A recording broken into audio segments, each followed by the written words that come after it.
Daniel e entendi pelos livros que o número dos anos de que se falava o Senhor ao profeta Jeremias, em que havia de cumprir-se as desolações de Jerusalém, era de 70 anos. Verso 2. E eu dirigi meu rosto ao Senhor Deus, para o buscar com oração e súplicas, com jejum e sacos e cinza. Amém. Poderia ser.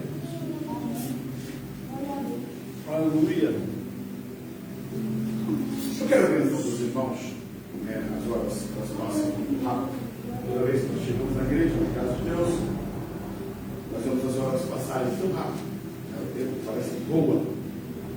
Mas é o tempo que Deus reservou, separou para nós, estamos aqui e nos alimentarmos da palavra de Deus. Vocês estão aqui há quantos dias?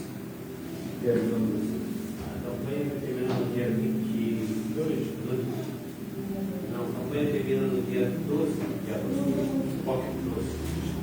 Amados, quando nós falamos sobre Daniel, o homem de oração, nós temos muito a aprender, e hoje é o que eu quero hoje trabalhar com os irmãos. Como vos disse, eu não vim para o propósito de estar no culto, e quando nós estávamos a caminho, foi que eu já me descobri que vocês estavam com um tema sobre Daniel, que eu já tinha, trouxe uma outra palavra. Depois eu disse, vamos dar mais uma vez, vamos ficar com o texto. Todos aqui conhecem a história de Daniel? Conhecem? Primeiro ponto que nós precisamos considerar: quem é Daniel? Quem é esse jovem? É um judeu. Entenda? É filho de nobre. Não era, perdoe-me, mas vou usar o termo correto. Ele não era um pobretão. Ele não veio de uma família insignificante. Não. Ele fazia parte dos nobres de Israel. Ele tinha uma nobreza. Veio de uma família rica. Israel, reino do norte, já tinha 100 anos que tinha caído. O reino do sul, que sobreviveu na época, através do rei Ezequias, quando Senaqueribe desafiou Deus, e Deus o abateu e matou 185 mil soldados dele. Então houve um tempo de sobrevivência. 100 anos depois mudou? Não, escuta uma coisa, irmãos, Deus continua sendo o mesmo Deus. O problema é que o ser humano parece que tem caminhado dentro de uma situação de ser irretratável. Deus é misericordioso, generoso, bondoso. O problema é que nós, seres humanos, temos uma facilidade tão grande de nos afastar de Deus. Sabemos o que temos que fazer, sabemos o que temos que realizar, todavia parece que andamos na contramão de Deus.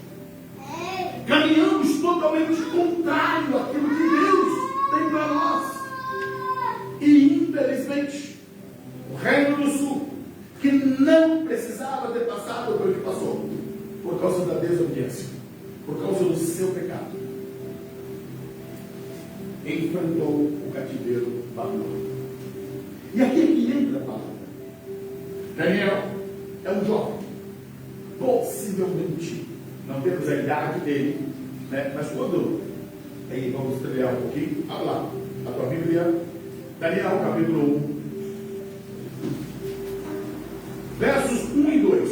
O irmão ou a irmã leia o verso 1, o outro leia o verso 2, mas só precisamos ser rápido, porque senão não dá tempo de explanar a palavra.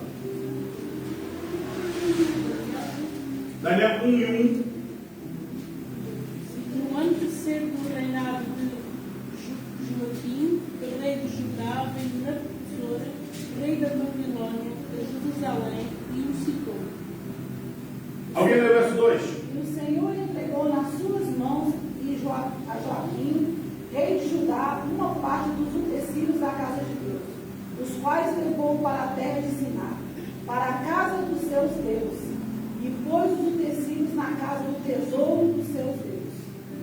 Queridos, eu confesso que esses 2 versículos seriam suficientes para nós terminarmos o sermão. Mas como eu quero avançar, Eu apenas quero notoriar aqui algumas coisas. Primeiro ponto. A Bíblia está dizendo quando ocorreu. No ano 3º do reinado de Joaquim. Veio Nabucodonosor, rei da Babilônia, e sitiou. O que significa sitiar? Cercou. A grande cidade de Jerusalém foi cercada. Eles se achavam seguros dentro dos muros de Jerusalém. Mas uma coisa aprendemos, irmãos: só tem um lugar seguro na terra: as mãos de Deus, debaixo da cobertura de Deus. Na terra não há nenhum lugar que seja seguro, a não ser que seja a presença do Senhor. Agora o verso 2. O verso 2, ele vai nos apresentar já a extensão do juízo de Deus. Veja bem, o verso 1 está dizendo que Nabucodonosor ele veio e sitiou. O verso 2 está dizendo que o Senhor entregou nas suas mãos, o rei, os utensílios da casa de Deus. Ele levou esses utensílios para a terra de Siná e colocou aonde? Na casa do Deus babilônico. Escuta, qualquer sacerdote, qualquer religioso de Jerusalém iria olhar para isso e dizer: é impossível. Ninguém toca no templo, ninguém toca na casa de Deus. Essas coisas, esses utensílios são sagrados e eram sagrados. Mas como? A Bíblia está dizendo. E hoje nós sabemos pela história que isso de fato ocorreu, aconteceu. E por que aconteceu, irmãos? Por causa do pecado. Aqui tem uma advertência para mim, para cada um de nós. Somos vasos sagrados de Deus. Mas se pecarmos, Deus não tem compromisso com o pecado, Deus não tem compromisso com a impureza. Hoje nós vivemos um tempo que as pessoas estão brincando com as coisas de Deus, brincando com Deus. Queridos, não existe blindagem quando nós estamos no pecado. Eu não sei quem foi que garantiu isso. E muitos crentes estão indo para o inferno, porque pregaram errado para ela. Disseram: olha, a partir do momento que você levantou a mão para Jesus, você está seguro, você não perde a salvação, faça o que acontecer. Mentira. Se fosse verdade, esses vasos nunca iriam parar na casa de um Deus maior. A seriedade que envolve aqui, irmãos. E por que ocorreu? Porque Deus é ruim? Porque Deus não ama? Não. Deus advertiu. Deus falou: se arrependam, mudem de vida, saiam do pecado, mudem o coração de vocês. Jeremias diz assim: desde a madrugada eu enviei todos os meus profetas. Jeremias é chamado de profeta chorão. Chorão por quê? Ele diz assim: e os meus olhos choram. Os meus olhos choram por causa da desolação que virá sobre Jerusalém.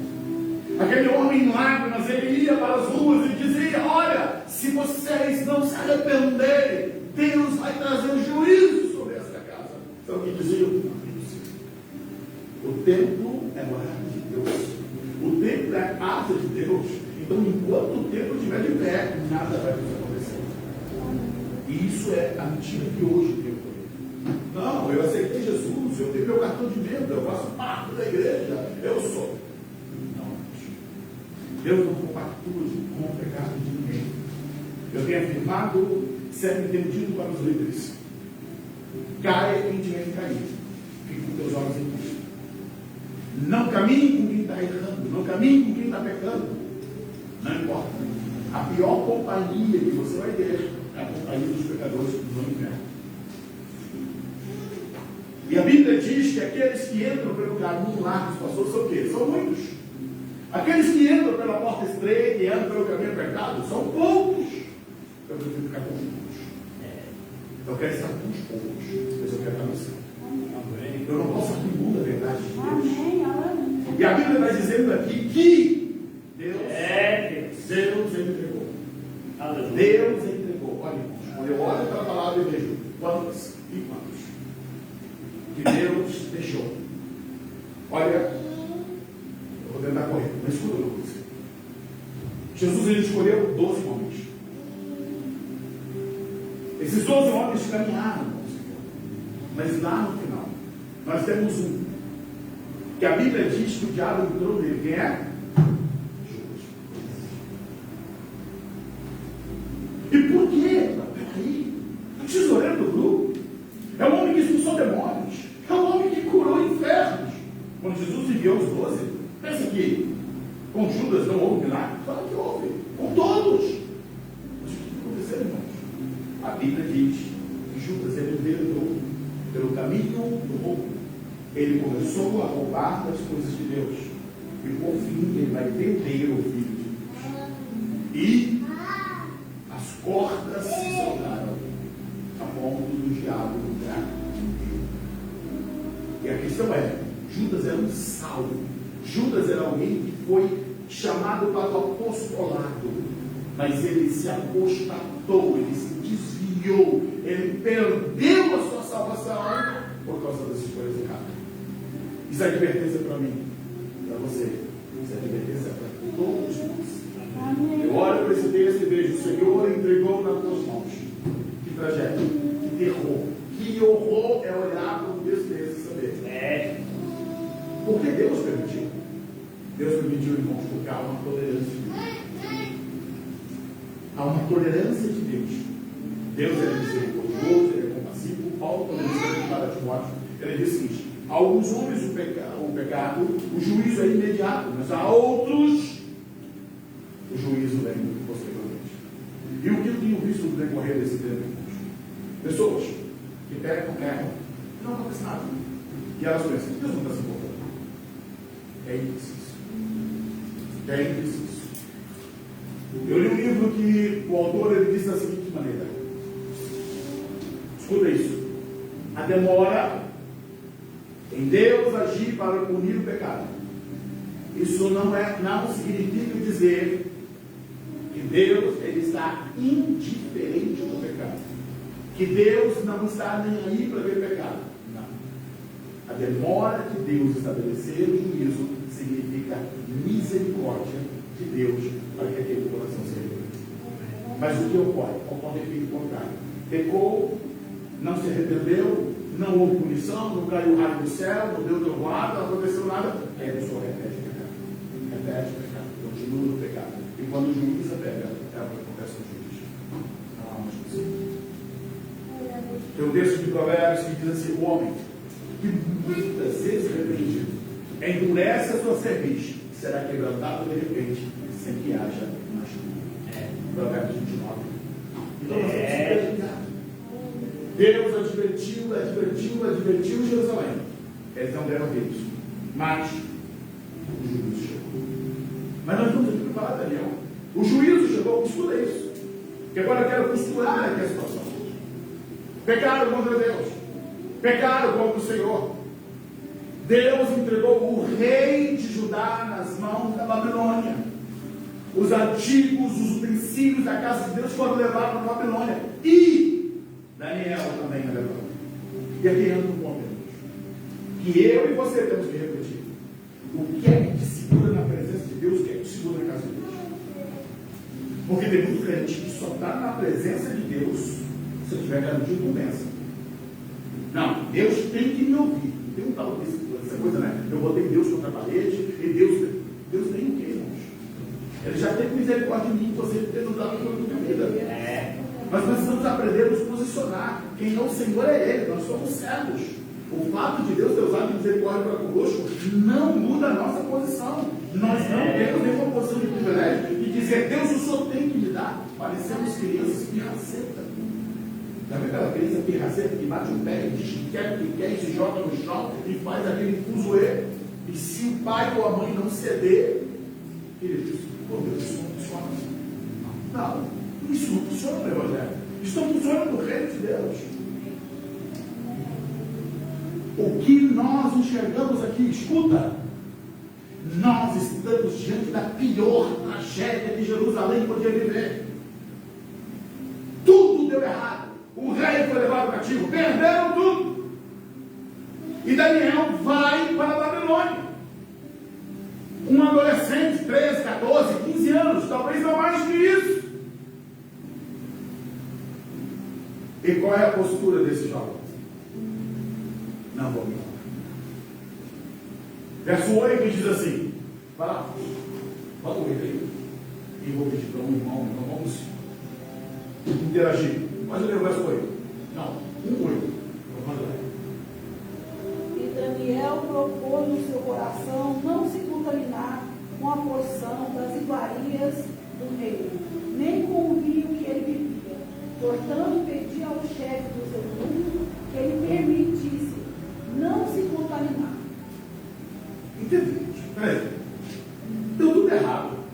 Já estava tudo perdido. Daniel perdeu casa, pai, mãe, amigos, templo, sacerdotes, a lei, os amigos. Perdeu tudo.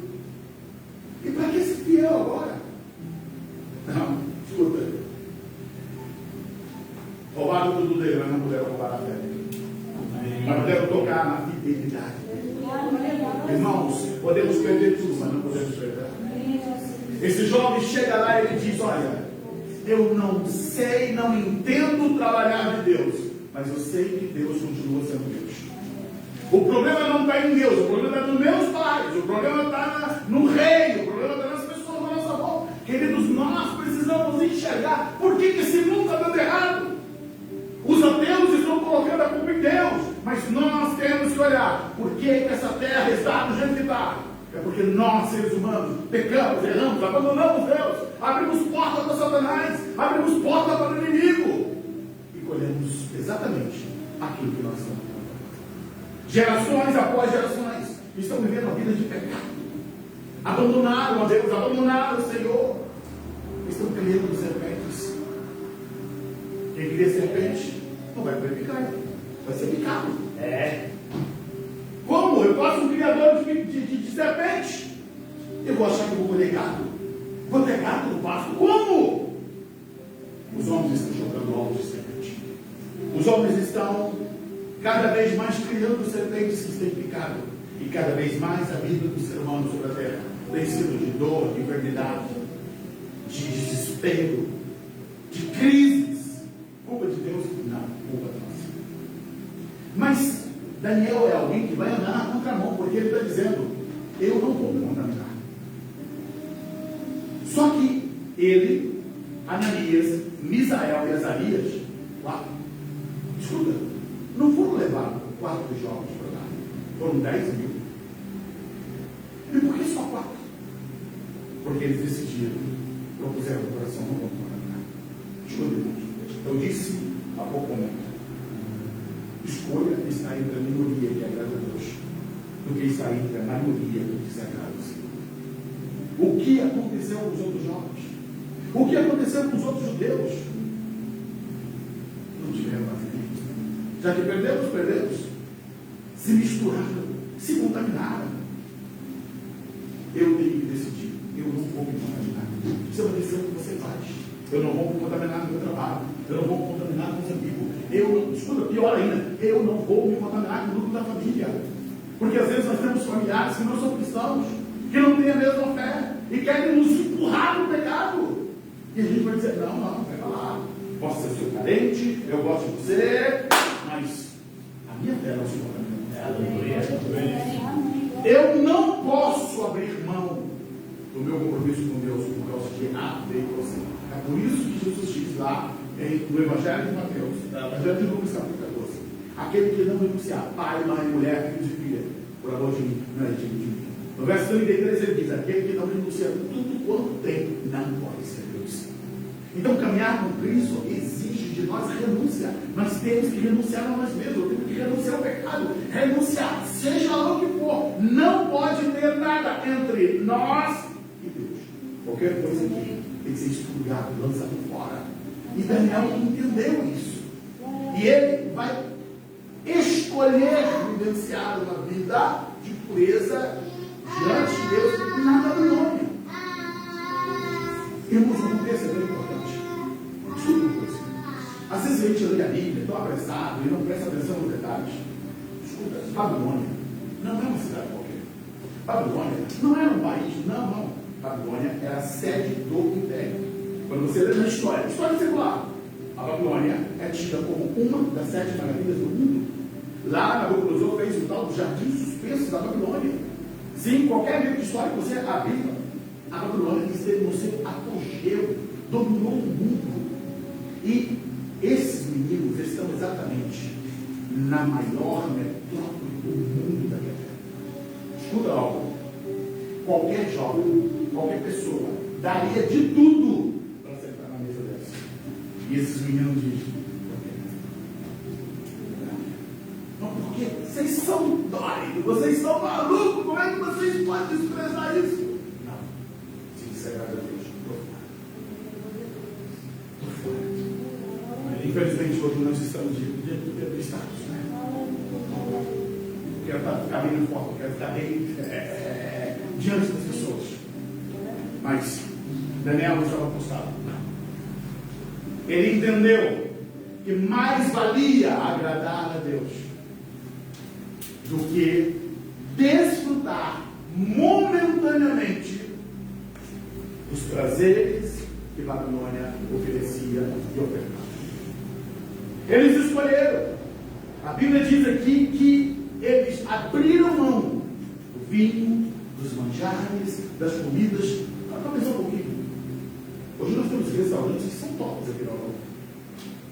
Você entra em restaurantes que tem comida ali que os olhos enchem. E os preços enchem mais ainda, né? Mas escuta uma coisa.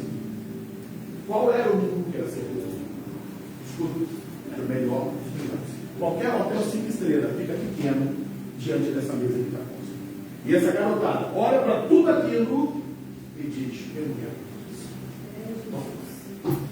Tem que amar a Deus, tem que amar o Senhor. Escuta, não tem papai, não tem mamãe, não tem sacerdote, não tem ninguém para olhar. Estou sozinho. O que tem se eu quiser? Não tem. A vida deles não era medida pela cobrança dos outros. Eu não posso viver porque. Peraí. E se minha esposa descobrir? E se meu filho descobrir? E se minha filha descobrir? E se a liderança? Não, queridos. Todas as coisas estão nuas e palpitando nos olhos do Senhor. É Ele que nos vê, é Ele que nos enxerga. No Salmo 139, o salmista diz: aonde eu fugirei da tua face, Senhor? Qual é o lugar nesse universo que eu posso me esconder? Não existe nenhum lugar em todo o universo que eu consiga enxergar pelos olhos de Deus. E esses meninos aqui, eles tomam a decisão de fazer isso por amor ao Senhor. Não é porque ninguém estava cobrando, não é porque ninguém estava exigindo, não. Eles queriam agradar. E abriram mão. Agora tem uma coisa que me chama a atenção aqui. Nós vamos pular um pouquinho. Vamos para o capítulo 2. Quando o rei teve um sonho e que ele não conseguia se lembrar do sonho que ele tinha tido, então mandou ele matar todos os sábios. Olha aí, capítulo 2, versículo 12, que a gente precisa só correr para fechar isso aqui. Algum irmão, leia o verso 12. Então o rei muito se irou e enfureceu, e ordenou que matassem a todos os sábios da Babilônia. Entende? O rei se irou, se enfureceu, sentença de morte para todos os sábios. O que Daniel faz? Qual é a reação dele? Ele vai se irar contra o rei? Não. Por favor, verso 17. Pode ler. 2:17. Então Daniel foi para a sua casa e fez saber o caso de Ananias, Misael e Azarias, seus companheiros, Completo de sonho. para que pedisse misericórdia ao Deus do céu sobre este segredo, a fim de que Daniel e seus companheiros não perecessem juntamente com os restantes dos sábios da Babilônia. Uma injustiça estava sendo cometida. Por quê? Escuta a história. De maneira bem resumida, o rei sonhou. Acordou de manhã cedo, eu sonhei algo. Não consigo lembrar. Chama todos os sábios e diz: olha, eu quero que vocês me contam o sonho e a interpretação. Aí o sábio disse, tá bom, rei, qual é o sonho? Eu não lembro.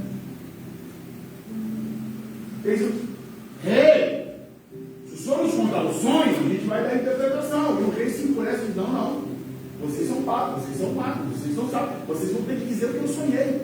Sabe o que eles homens respondem? Rei, nenhum monarca, ninguém nunca pediu isso. Isso é impossível aos homens. Como é que nós vamos saber o que o senhor sonhou, rei? Isso é só com os deuses, e eles não habitam com os homens. Essa foi a resposta que os sábios disseram. Depois você pode linkar no texto. Mas, e Daniel?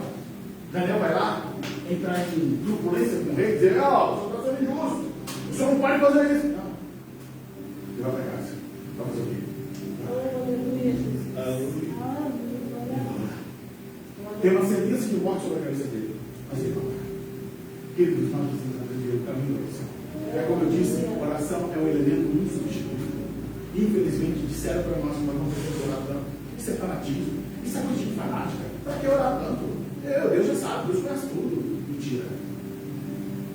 Quando nós nos prostramos de oração, nós estamos nos alinhando com a vontade de Deus. Deus sabe de tudo, mas Deus, Ele quer que nós aprendamos a depender dEle, a nos expormos diante dEle, a abrirmos o nosso coração diante dEle.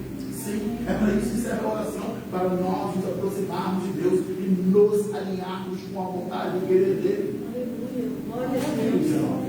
Olha o que acontece. A Bíblia está dizendo que então, naquela mesma noite, Deus revelou para eles. Deus nos responde. Deus responde esse povo, Deus responde a sua vida. Tá, isso está no início. Nós estamos falando aqui desses jovens que chegaram lá, não se contaminaram, tinham uma vida de oração. Daniel, ele aprendeu desde a sua adolescência o caminho da oração. E aqui você vai 3, 4, 5 e vemos o testemunho que eles tiveram. Mas, como eu não tenho tempo, vou voltar ao 9. Capítulo 9, versículo 1. Aqui a gente vai dar um salto muito grande agora. Leia o verso.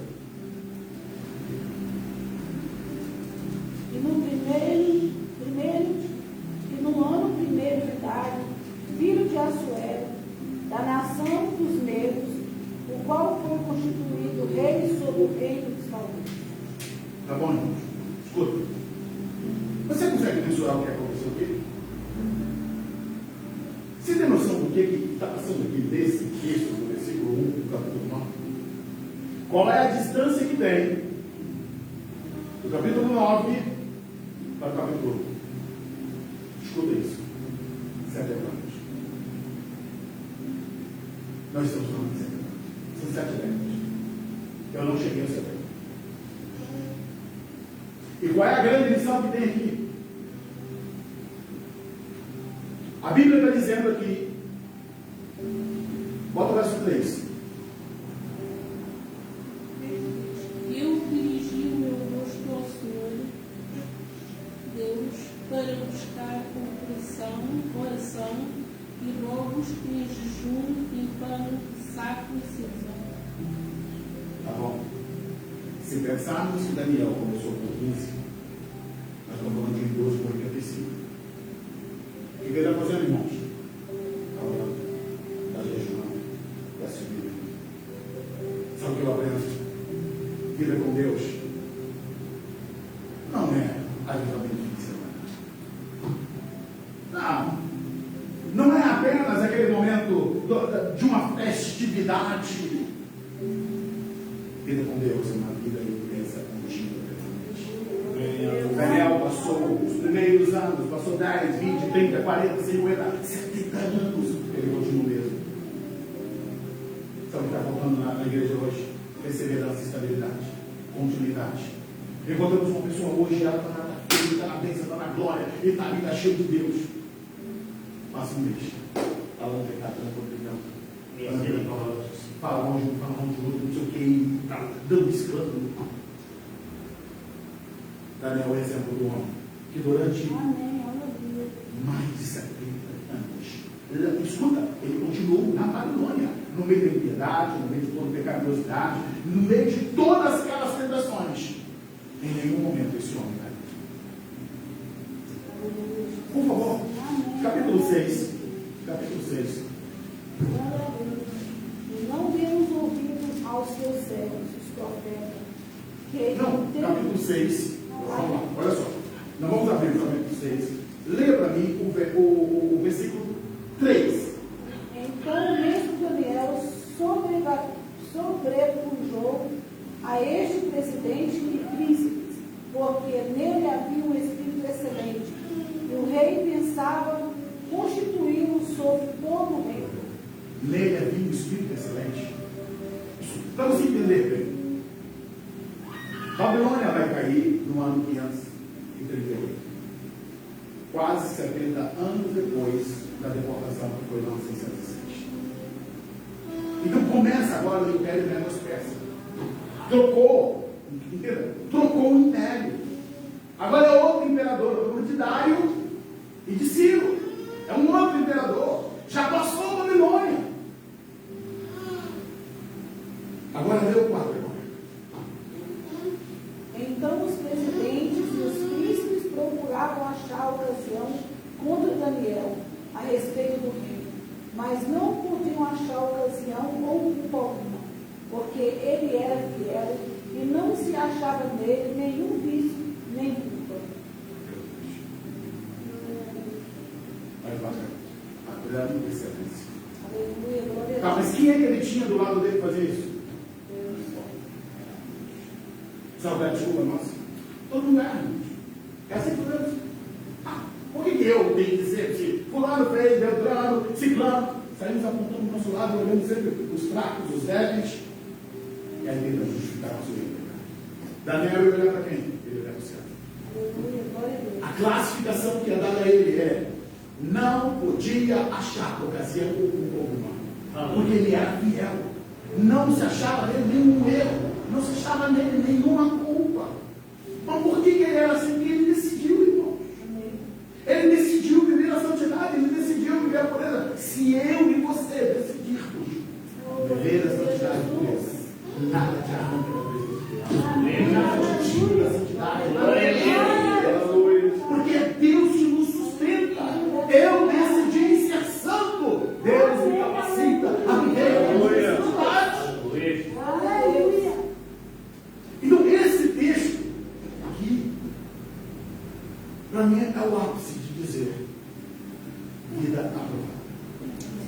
Passou 70 anos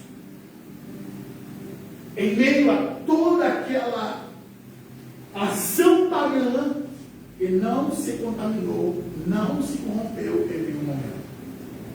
Nós temos que olhar para isso e dizer: eu não vou me contaminar, eu não vou me perder. Amém. E lembrando, irmãos, em nenhum momento desse teve uma igreja aberta, teve um sacerdote, teve um culto. Não tinha culto. O culto era ele que fazia. O culto era ele. Mas por que, pastor? Porque ele não ia no culto, porque não tinha como ter culto ali. Porque ali estavam os deuses pagãos. Mas a Bíblia diz que ele tinha uma postura. Olha o verso 10. 6:10. 6:10. Daniel, pois, quando soube que o edito estava assinado, entrou em sua casa. Ora, havia no seu quarto janelas abertas do lado de Jerusalém. E 3 vezes ao dia se punha de joelho e orava, e dava graça diante de Deus, como também antes acostumava fazer. Oh, meu Deus. Nós estamos falando de um idoso de mais de 80 anos. E a Bíblia está dizendo 3 vezes ao dia esse idoso mantinha a sua postura de dobrar os joelhos e orar, voltar para Deus. Quem mandou? O coração dele. Ele decidiu viver isso. Alguém estava cobrando? Vem cá, você orou hoje? Não tinha ninguém cobrando, irmão. Era o prazer que ele tinha de estar diante desse Deus, orando pela nome, buscando. Amados, nós temos servir ao Senhor. O Salmo capítulo 100, verso 2 diz assim: servir ao Senhor com alegria. Não tem que ser tenso. Olha, eu tenho que orar. Meu Deus, eu tenho que ler a Bíblia. Ai, que sacrifício tem que jejuar. Não. Servir ao Senhor com alegria. Aleluia. Ele tem uma alegria em servir, em fazer. Irmãos, meu tempo acabou. Mas eu só quero voltar para o capítulo 9. Só coloca na tela, eu vou comentar aqui. Coloca para mim o verso 3. Eu dirigi o meu rosto ao Senhor para o buscar. Ele vai dizer: eu vou buscar com oração, súplicas, com jejum, saco e cinza. Ele vai dizer: eu vou te ligar. Eu vou jogar cinza sobre a tua cabeça. Sabe o que significa saco? Era a maneira de expressar, a maneira da pessoa expressar tristeza e alegria. Tá. O que funciona? Se nós lembrarmos que Daniel era alguém que tinha uma posição importante no palácio, sabe o que você está dizendo? Escuta. Daniel pegou toda a roupa de grife que ele tinha, toda a indumentária dela que ele tinha, ele tirou tudo isso e vestiu pano de saco.